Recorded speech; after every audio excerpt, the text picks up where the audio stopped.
Okay, this was this. Colour rule. Pink is for girls and blue is for boys. That was by Michael at umkc.edu. So that's the school.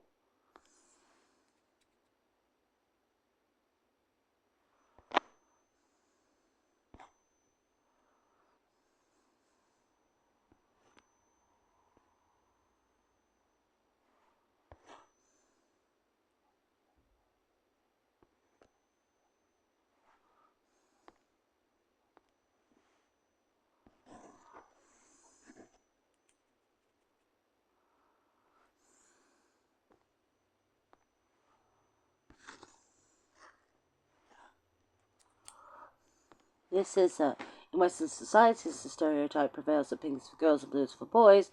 Is on the National Library of Medicine.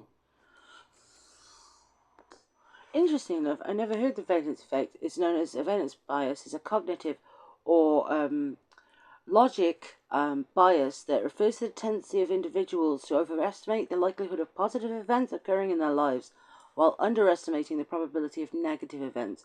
So you're always looking on the bright side of life. Do you remember that song? Racists do this. Yeah, I agreed with the Journals of Medicine. And in the United States, 1940, noted by Paoletti, 1987, 1997, 2012.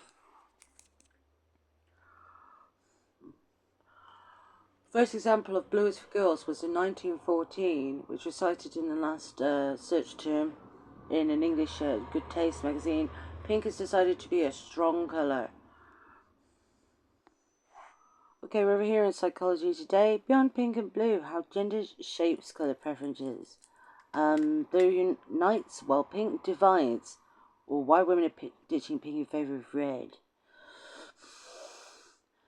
Blue is the most popular colour for both age and gender groups, suggesting it's not just boys' colour anymore. That's nice.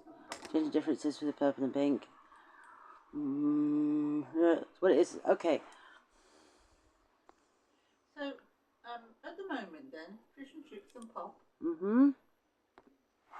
Ladies and gentlemen, at the end of the discussion, what colour do you think is for blue or red, and what might they represent? Oh look, Korea, sponsored by Pepsi Cola.